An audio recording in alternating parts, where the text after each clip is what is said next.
Okay, so let me start off introduce myself. My name is Vimal Patel. I'm a pharmacist. I'm a clinical nutritionist. I'm a homeopath, and I'm an addictionologist. I'm really excited to be here, as you can tell, and I'm very shy, as you can tell. No, I'm very excited because I'm honored for the one thing that we all can never get back, and that is time. You're taking your time to come here to sit down with us, to listen to us, and to listen to me. So I'm honored. Thank you very much for allowing me that, because that's something that you're never going to get back. So thank you for giving that to me. What I want to talk about is how you can stop running on empty. Right? We live lives. How many of you feel like you're running on empty? Anyone? Okay. When are you living lives that are stressed out? Are you living lives where you feel like you don't know what exactly to do, or what direction to go, what question to ask? And what happens in those scenarios is that we end up basically emptying ourselves. How our body is put together, how our mind is put together, where we go, what we do, the decisions we make.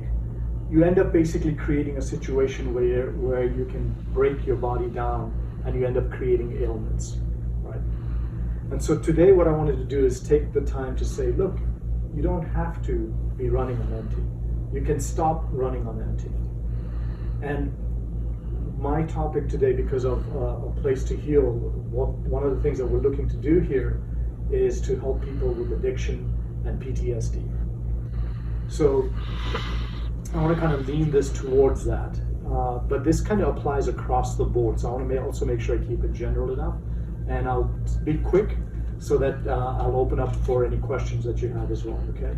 So break it down. I like to kind of make sure that whenever anyone listens to me, that they're able to take something home with them that they can put to use immediately, okay? So 3 things that will help you to stop running on empty. The first thing is how you manage your body in terms of weight. An easy way to say it is weight management, right? Well, what does that really mean? Weight management means the proper nutrients that helps to balance your body out. Because when you are in vitality, you automatically reach a natural balance in terms of how your body looks. So you don't have to be on a diet. You don't have to be, eating a lot to put on more weight and so on. If you get the right nutrient intake in, that'll take care of it for you. So the first thing that we're going to be talking about I'll go a little bit of a deep dive, is weight management and weight maintenance, right? Healthy weight. The second thing is how to increase your energy and decrease your stress, right? Anyone here, can anyone here do with more energy? Yes? All right. Can anyone do here with less stress? You can. All right. So, okay, thank you. At least I know I've got you guys on that one, all right? Energy and stress are tied in together, and we'll go a little deeper in terms of how it connects from your brain and your body. If the 2 things aren't working together, you can actually create an issue where you really want to be energetic in your mind, and you're saying, I'm going to stop and do things like exercise, I'm going to go and meditate, I'm going to do things to reduce my stress. But if you don't get your body on board as well, your body is actually going to send signals up to your brain to say, nah, I'm not going to do that. I don't care how much you meditate. I'm not going to be at peace. And so what ends up happening in a scenario like that is we chase these things where we want to be a particular way, where we want to feel a particular way, but we just can't seem to reach it. So I'll kind of dive into that second point. So first, again, just to kind of repeat, is weight management and proper balance of nutrients. The second that we're going to talk about is energy and reduction of stress. And then the third thing is getting a great night's sleep. How many of you can do with a good night's sleep? Right? Okay. And that I don't need to dig into too much because you understand sleep, right? It's amazing what sleep does if you get it. Now, there are disruptions that occur in sleep that can also happen because of the way that the mind and body is, but also in terms of how we're utilizing the ability to go to sleep, in terms of what are we doing to get ready to go to sleep. Okay. So the first thing when it comes to is the management of weight. Nutrition. Nutrition, nutrition. That is the most important thing. It's not about filling a hunger that you feel. When your body gives you a sign of hunger, there are two things that you need to first do. The first step is drink water, hydrate. When you hydrate, ideally you should be drinking water on an empty stomach, right? Why? Because that water will get absorbed into your body better. Water will hydrate your entire body. Did you know that if you're dehydrated by just 2%, it affects the way your brain feels? It affects the way your brain feels and thinks. 2%. So hydration is key. So make sure that you're drinking water on an empty stomach. That way you get the water into you. Quality of water matters. Unfortunately, we live in a society where our tap water is full of all sorts of not only just chemicals, but actually pharmaceuticals. So as a pharmacist, this is something that I know, and you may not know as the average person, but we know that the municipalities that cleans water, the main thing that they're designed to do is to kill bacteria and bugs, and to get out anything that's big in terms of debris. So they filter it that way. So when you open up the tap and it comes out, it looks clean, and they're using chlorine to kill everything, so that it's chlorinated water. But what they're not testing for is the drugs that are in the water. And every major drug that you can think of that we as a society use, antidepressants, birth control, antibiotics, heart medication, cholesterol medicine, is in your water. So if you're not drinking purified water, you're drinking a little bit of drugs across the board. You're doing drugs and you didn't even know it. Wow. All right? So it's really important for you to understand the purity of water is important. Secondly, when it comes to the management of weight, is nutrition, food. When you're hungry, you want to make sure that you're reaching for food that's real. What does that mean? Start off with chemical-free. So no hormones, antibiotics, pesticides, right? Because were they designed to be part of your diet? Part of your food intake? No. That's not what your body wants. What your body is looking for is the building blocks.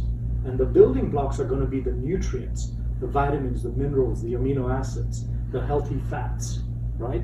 So look for real food. When you get hungry, the other problem that we have here as a society, generally speaking, is that we eat way too many carbohydrates because of the processing of food.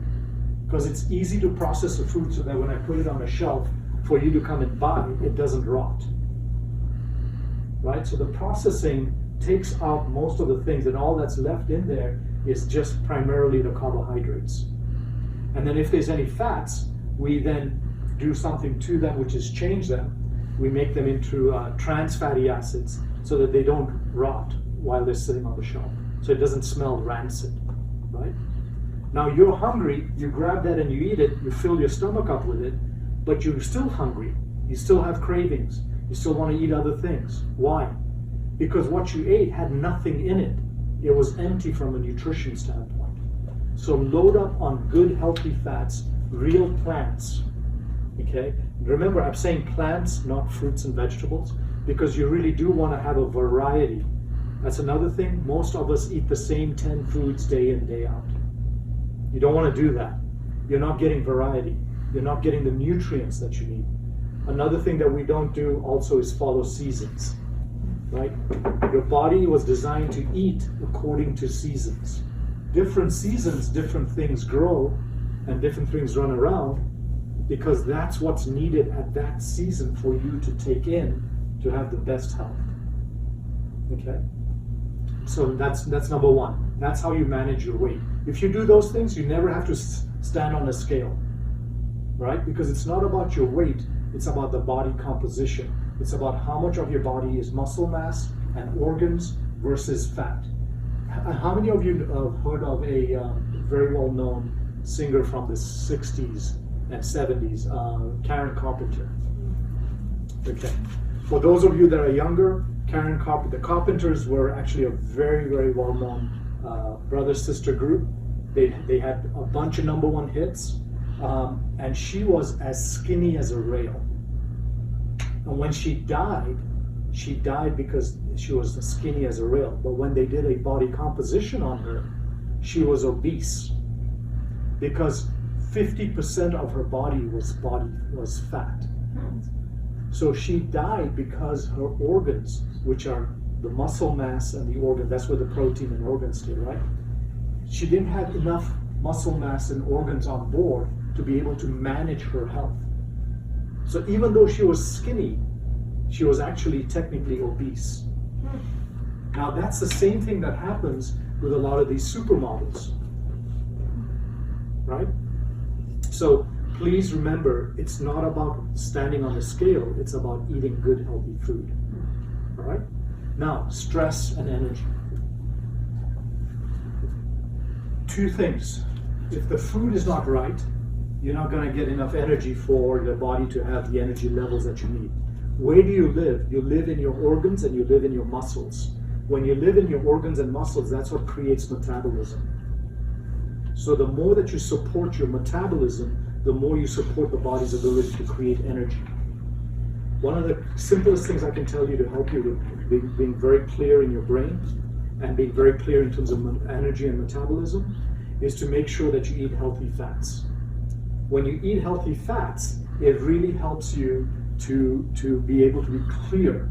So things like nowadays you talk about is coconut oil or MCT, right? It's because it's very clear in how it gets into your system and helps your brain to start to be able to metabolize and create energy that is very focusing and balancing.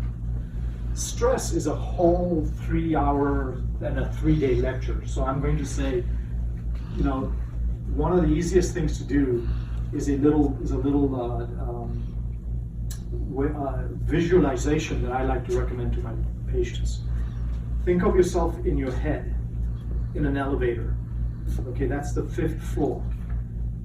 The elevator doors open, you walk in, take a deep breath, and you relax. And the elevator starts going down. Every time you take a deep breath, it's going down 1 floor. Okay? Imagine that. Imagine you're going down. You get to the ground floor, you take a nice deep breath, and the elevator doors open.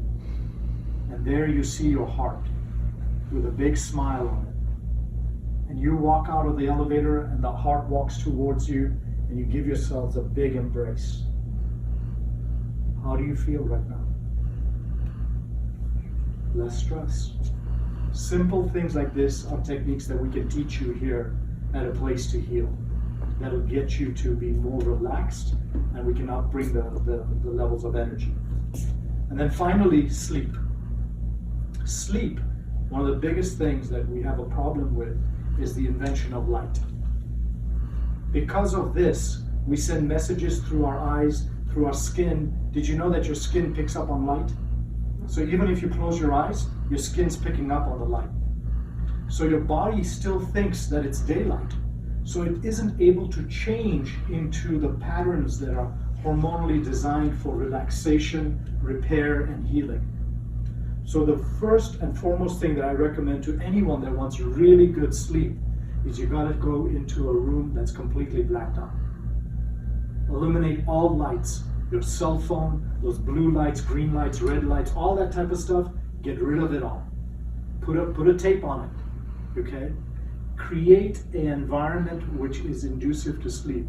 Calming music, essential oils, all sorts of things that A Place to Heal can recommend and guide you through. Does that make sense? When you do that, another little trick, allow yourself to sleep without having an alarm. See how long you sleep, because that's your body telling you, hey, I need this much sleep. Once you listen to your body and you actually allow yourself to sleep so that you naturally awaken, what will happen is that as your body becomes more and more balanced and healthy, you're going to find your ideal sleep hour, right? The Japanese did studies, they said that the average is between 7 and 9 hours of sleep. Well, for some, they can do well with just 4. Others, they need 8 and 10. So don't try to force yourself into any one box. Recognize what your body's telling you and be true to it, honor it. by allowing yourself to sleep for that number of time. If you're off balance, do you think you need more sleep? Yeah, because your body's trying to repair and heal, because that's when it focuses in on itself, is when you're sleeping. Okay? Any questions? Thank you so very much for allowing me to stand here and talk to you. One of the things that I want to do is I want to personally offer my time to you, because you've allowed me to spend some of your time with me. If you want, just go over and in the back, you can write down your name and your email, and we will send you a complimentary discovery session for 20 minutes. So you'll get a questionnaire that'll come out to you, and you'll get a link for a calendar schedule. Okay? So if you can go ahead and put your name down and your email. If there's any questions or anything, if you guys want to talk to me on a one-to-one, I'll be on the back available for questions. Thank you so much. Thank you.